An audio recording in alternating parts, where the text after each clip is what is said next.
ongoing crisis of severe oxygen shortages in very poor countries, which is leading, they say, to preventable deaths.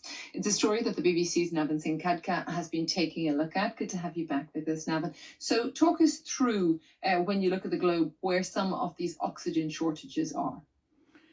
So basically, when I talk to these international health agencies, what they say is they say list developed countries, lowest income countries, and middle income countries. So they have kind of put them together. So they combined have the demand of 4 million cylinders of oxygen per day. Now, what does it mean for those lowest income countries? We don't have the exact figure, but what they are saying is that, they also have huge demand. Of course, they have small population compared to what you mentioned just now, India, Brazil, South Africa, but these countries also have pressing issues and they don't have the capacity to produce. And as a result, there are many people who are dying. So this is something we are told by not just the health agencies, but the doctors themselves, patients themselves from these lowest income countries in different parts of the world, in Africa, in Asia, in Latin America, and so on and so forth. So, tell me then the stories of some of the people that you spoke to. So, for example, this person in Western Nepal, he tells me how his younger brother, who was a retired army sergeant, what he said when he was dying because he didn't get oxygen. He said, because he saw his family members literally scrambling, fighting for oxygen cylinders, but it was just not there. This was during the second wave just last month. And then he knew that it was of no use, and they were trying to fly him off to Kathmandu, the capital, and they already knew even the capital was struggling. There was huge crisis.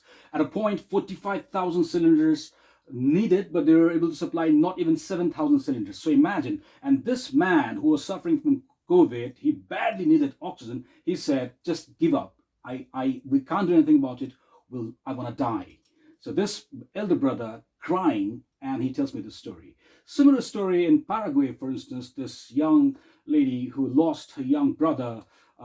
Similar way, they went from hospital to hospital, couldn't get oxygen, and finally, where there was, they could just provide a concentrator, which doesn't provide high flow of oxygen normally critical COVID patients need. And as a result, this brother in Paraguay, in Asunción, in the capital, he dies.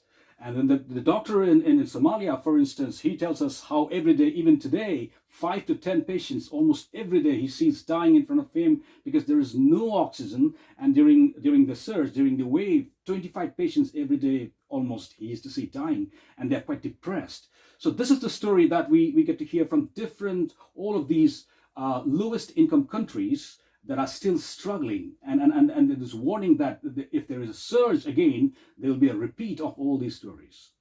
And is there a way then, Navin, when you speak to people in Paraguay or Nepal or indeed in Somalia, such diverse parts of the world, is there a way to ensure that there could be a stable, secure oxygen supply within those countries? So what these experts are telling me is that up until now, even before the pandemic, it's not that there was no issue. Even before pandemic, children, newborn babies, who suffered from pneumonia, or other patients, they used to die in these countries due to lack of oxygen.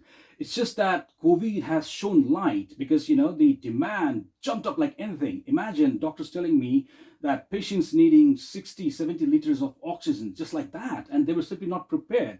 So what they're telling me is the real issue here is, although they have small population compared to those big countries that you mentioned, but the problem is they have no infrastructure to produce oxygen even at that level. It is quite low compared to those big countries. So that infrastructure, now why are this infrastructure not there? Because they don't have, all these big industries that produce steel or cement or have huge infrastructure business.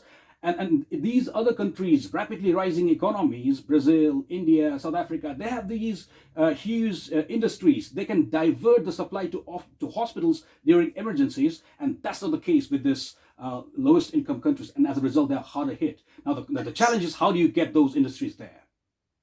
I understand, but that does underline kind of the challenges that are ahead for them. As people talk about, vaccine equity, this is something else they should also be thinking of. The BBC's Navan Singh Khadka, thanks so much.